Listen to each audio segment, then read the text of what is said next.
ప్రేక్షకులకు నమస్కారం. ఈ రోజు మనతో పాటు ఉన్నారు ప్రముఖ ఆధ్యాత్మికవేత్త, ఆస్ట్రో న్యూమరాలజిస్ట్, శ్రీ విద్యా ఉపాసకురాలు శ్రీమతి జయప్రద గారు మనతో పాటు ఉన్నారు.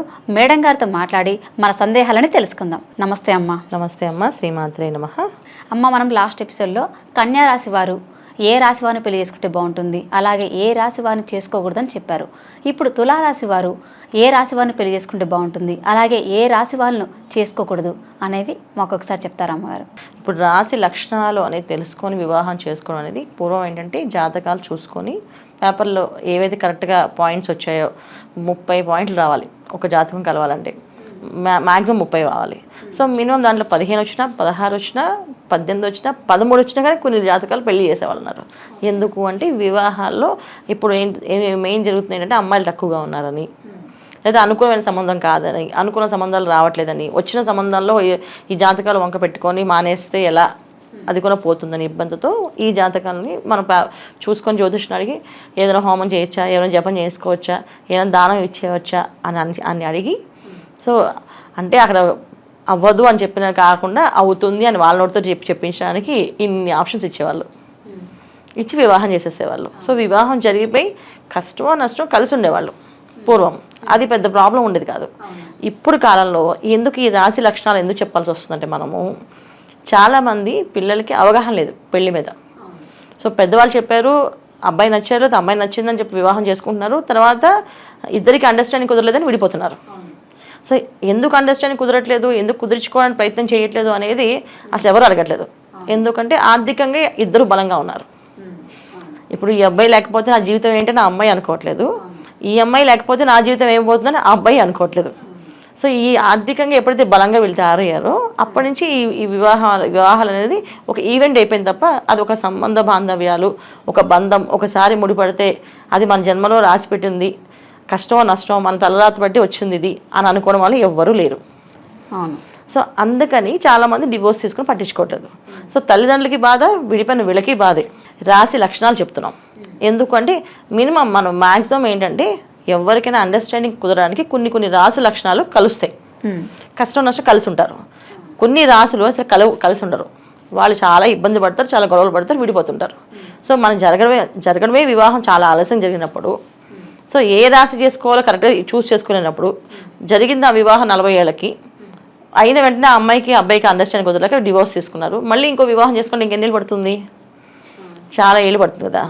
అందుకని ఇప్పుడు ఈ రాశి లక్షణాలు మనం చెప్తున్నాం. సో తులారాశిలో సంబంధించిన పుట్టిన వాళ్ళు ఎవరైనా సరే ఏంటంటే శుక్రుడు ఒక కారకత్వంతో ఉంటారు. సో వీళ్ళ కారకత్వం ఎలా ఉంటుందంటే ఏ విషయాన్నైనా చక్కగా పాజిటివ్గా తీసేసుకుంటారు. అది నెగిటివ్గా కనిపించినా వీళ్ళు పాజిటివ్ ఎదుగుతారు. చాలామంది చూడండి, మాకు సమస్య కనిపిస్తుంటే నీకెందుకు పాజిటివ్ కనిపిస్తుంది అని అంటాం. ఎందుకంటే వీళ్ళ లక్షణం ఏంటంటే ఎదుటి వాళ్ళని నమ్మడము, సో చెప్పింది వినడము, ఇది కరెక్ట్ అయినేమో అనిపించడం, అంతమంది చెప్తున్నారంటే కరెక్ట్ అయి ఉండొచ్చు అనే లక్షణం ఎక్కువగా ఉండడం. తర్వాత మోసపోవడానికి ఎక్కువగా సిద్ధంగా ఉండడం. అంటే ఏంటంటే ప్రతిదీ నమ్మేమనుకో ఖచ్చితంగా ఏదో ఒక చోట మోసం జరుగుతుంది కదా. ఎందుకంటే ఇది కలియుగ ప్రభావం. మనం మోసం చేయడానికి కాదు, ఆ జాతకంలో ఆ స్థితిలో ఆ టైంలో అలా మోసంపబడతాం. ఆ పడే ప్లేస్లో ఈ తులారాశి వాళ్ళు ఎక్కువ మంది ఉంటారు. ఎక్కువ మంది తులారాశి వాళ్ళే మోసపోవడానికి సిద్ధంగా ఉండే తత్వం. సో ఏ విషయమైనా, ఎందుకంటే వీళ్ళు కొంచెం బోళతత్వం ఉంటుంది, ఏ విషయాన్నైనా ఈజీగా తీసుకుంటారు. అది ఇక్కడ అందరూ ఇది వెళ్ళాలంటే క్యాల్కులేట్ చేసుకుంటారు. వీళ్ళు అవసరం లేదు, వెళ్ళొచ్చు, వెళ్తుంటే అది దారి తెలుస్తుంది ఊరికి, దానికోసం ఇప్పటి నుంచే భయపడడం ఎందుకు, వినడం ఎందుకు అని అనుకుంటారు. సో ఈ లక్షణం ఉంటుంది కనుక వీళ్ళు ఖచ్చితంగా ఏ రాశి వాళ్ళతో వివాహం చేసుకుంటే బాగుంటుంది. ఎందుకంటే తులారాశి లక్షణాలు తగ్గట్టు మిగతా రాశి లక్షణాలు కూడా ఉన్నాయనుకో అది మ్యాచ్ అవుతుంది. ఓకే, మా వారు ఇలా లేదా అమ్మాయి అలా అని అనుకుంటారు.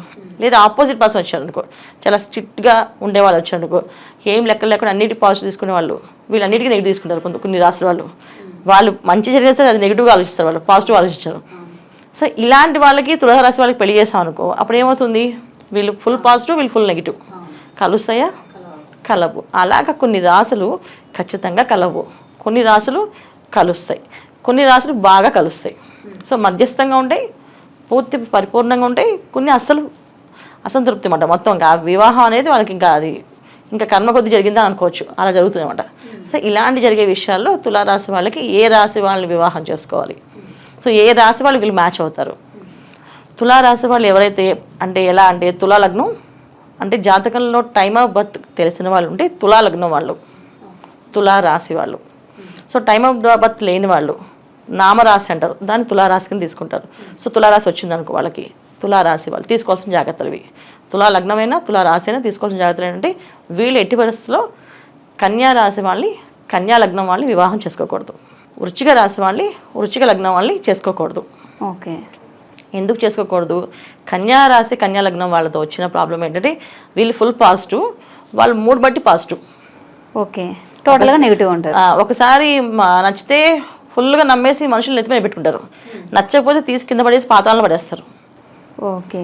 సో ఒకసారి మాకు నచ్చలేదు అంటే అది ఇంకా ఎన్నిసార్లు శత్రుత్వంగా పెరుగుతుంది తప్ప అది మిత్రుత్వంగా తీసుకోరు వాళ్ళు, మిత్రుడుగా భావించరు వాళ్ళు. అంతే, అది నెగిటివ్ అనేది నెగిటివ్ అనిపిస్తుంది వాళ్ళకి. ఎప్పుడు ఎలా అనిపిస్తుందో ఈ తులారాశి వాళ్ళకి అన్నిట్లో పాజిటివ్, వాళ్ళకి కొంచెం ఉంటే కొంచెం ఉండదు. అంటే కొంచెంసేపు పాజిటివ్ ఉంటే కొంచెం నెగిటివ్ అయిపోతారు. నలుగురితో కొంచెం సరదాగా మాట్లాడేటప్పుడు నవ్వుతూ జోకులు వేస్తుంటే వింటారు. సడన్గా ఒక జోక్ నచ్చలేదు వాళ్ళకి, అది వాళ్ళని ఇబ్బంది పెట్టింది, సీరియస్గా లేచి అక్కడి నుంచి వెళ్ళిపోతారు. ఓకే. సో అప్పుడు ఆ ఉన్న వాతావరణం అంతా ఏమైపోతుంది, నెగిటివ్గా మారిపోతుంది, సిచ్యువేషన్ ఏర్పడుతుంది. సో అలాంటి లక్షణాలు కన్యారాశి.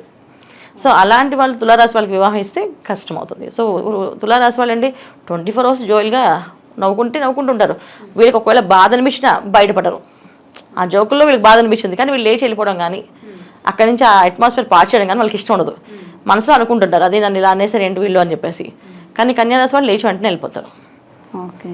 ఇక వృశ్చిక రాశి వాళ్ళు చేసుకున్నారు అనుకో, వీళ్ళు ఆల్ టైం ఒకే పద్ధతి, మిలిటరీ రూల్స్. ఎప్పుడు ఇలా నవ్వాలి, ఈ టైంకి నవ్వాలి, ఈ టైంకి పడుకోవాలి, ఈ టైంకి తినాలి. ఓకే. సో కంప్లీట్గా పాజిటివ్ ఉండరు, కంప్లీట్గా నెగిటివ్ ఉండరు. వాళ్ళకి అన్ని టైం టేబుల్ ప్రకారం వెళ్ళాలి. సో వాళ్ళ అనుకూలంగానే జరగాలి. సో మనం చెప్పినట్టు మనం విన్నట్టు కొంచెం సర్దుకుపోవడం అనేది ఉండదు. మాకు ఇదే నచ్చుతుంది వాళ్ళదే. సో వృశ్చిక రాశి వాళ్ళకి ఎప్పుడైనా సరే తులారాశి వాళ్ళకి పడదు. ఎందుకు పడదు అంటే ఇదే రీజన్స్. ఓకే. సో అందుకని చేసుకోకూడదు. చేసుకోవడం వల్ల ఇలాంటి విషయాలు వీళ్ళు ఇబ్బంది పడతారు. ఇంకే రాశి పడదు మళ్ళీ వీళ్ళకి, ధనస్సు పడదు. సో ధనస్సు రాశి వాళ్ళు కొంచెం క్యాలిక్యులేటెడ్గా ఉంటారు ప్రతి విషయాన్ని. ఏం చేస్తున్నావు, ఎందుకు ఖర్చు పెడుతున్నావు, దేనికి ఖర్చు పెడుతున్నావు, ప్రతిదీ క్యాలిక్యులేటర్ కావాలి వాళ్ళకి, క్యాలిక్యులేషన్ కావాలి. ఒక ఈక్వేషన్ క్యాలిక్యులేషన్ లేకుండా పని చేసుకొని వెళ్ళడం అనేది వాళ్ళకి ఇష్టం ఉండదు. ఇప్పుడు బయటికి వెళ్తున్నాం, షాపింగ్ చేస్తున్నాం, ఎంత కావాలి, ఎంత డబ్బు కావాలి, ఆ డబ్బులోనే చేసుకొని రావాలి. అంతేగాని నాకు అది నచ్చింది తీసుకొన్నా, ఇది ఎవరో వచ్చారు వాళ్ళకి ఇచ్చేసాం అని చెప్తే నచ్చదు. ఇక్కడ అండర్స్టాండింగ్ ప్రాబ్లం. ఒకళ్ళు తులారాశి అమ్మాయి ధనుసు రాశి అబ్బాయిని పెళ్లి చేసుకుంది అనుకో, ఆ అబ్బాయిని చూస్తే శారీస్టు పీనాసి మా వారు చాలా ఇది అని చెప్తూ ఉంటారు. అలా అమ్మాయి అనుకో మా వారికి డబ్బులు ఎక్కడ ఖర్చు పెడతారు, ఇది మొత్తం వేస్ట్ చేసుకొచ్చేస్తారు అని చెప్తారు. ఓకే. సో ఇక్కడ ఇద్దరు అండర్స్టాండింగ్స్ ప్రాబ్లం వస్తుంది, అందుకని చేసుకోకూడదు. మళ్ళీ ఇక్కడ వచ్చేసి కన్యారాశి, తర్వాత మళ్ళీ సింహరాశి. సింహరాశి వాళ్ళు పూర్తిగా ఆపోజిట్ అనమాట తులారాశి వాళ్ళకి. సో వాళ్ళు దేనికైనా స్మైల్ చేయాలన్నా దేని చేయాలన్నా అసలు వాళ్ళకి జనరల్గా నవ్వు అనేది ఎందుకు నవ్వాలి, ఇప్పుడు అంతా నవ్వే అవసరం ఏముంది అని చెప్పేసి వీళ్ళు చిన్న విషయానికే స్పందిస్తుంటే వాళ్ళు ఏ పెద్ద విషయం అయితే కానీ స్పందించరు. ఓకే. పెద్ద జోకు వేసి మాట్లాడుకుని అందరూ సరదా నవ్వుతున్నాం, వాళ్ళు చేయరు.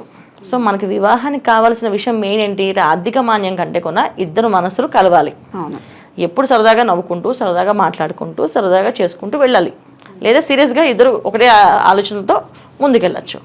అందుకని ఒకరు సరదాగా ఉండి ఒకరు సీరియస్గా ఉంటామంటే ఇంకొకరు ఇప్పుడు బాధపడుతూనే ఉంటారు. సో ఈ సరదాగా ఉండే వాళ్ళతో వాళ్ళు బాధపడతారు, సీరియస్గా ఉండే వాళ్ళతో వీళ్ళు బాధపడతారు. అంతే కదా, రెండు మనసులు కలవాలి. ఈ రెండు మనసులు, ఈ మనస్తత్వాలు కలవు ఇక్కడ. అందుకని చేసుకోవద్దు.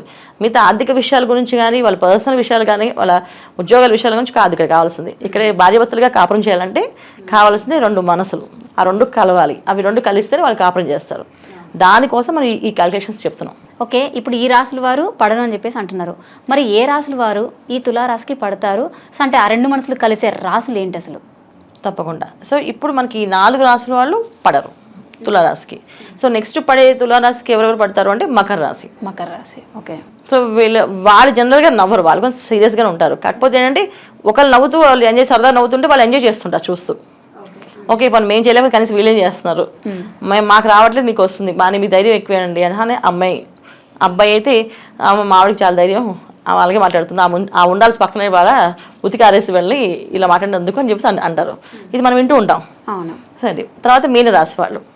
సో మీనరాశి వాళ్ళు కూడా వీళ్ళతో కలిసిపోతారు. ఎందుకంటే ఏ విషయమైనా ఓకే వాళ్ళకి నచ్చింది కదా, వాళ్ళందుకే వెళ్తున్నారు. సో మనం కూడా వాళ్ళతో పాటు జర్నీ చేయొచ్చు. వీళ్ళు బాగా కలుస్తారు. ఇంకా మిగతా కలిసేది వృషభము, కర్కాటకము, అది మధ్యస్థంగా. ఓకే. ఇవి కొంచెం మధ్యస్థం కలుస్తాయి. సో కొంతవారం అంటే జాతకాల బలంగా అన్ని విషయాలు చూసుకుంటే లగ్నాలు ఉంటే బాగుంటుంది, లేదంటే రాశి ప్రకారం లక్షణాల ప్రకారం చూసుకుని మనకి చేసుకోవచ్చు. ఈ కాంబినేషన్స్ పడతాయి నాన్న. ఓకే. ఇది తులారాశి వాళ్ళు చేసుకోవాల్సిన విషయాలు, తీసుకోవాల్సిన జాగ్రత్తలు. తులారాశి వారి గురించి చాలా చక్కగా చెప్పారు అమ్మ. ధన్యవాదాలు. నమస్తే అమ్మ. శ్రీమాత్రే నమః.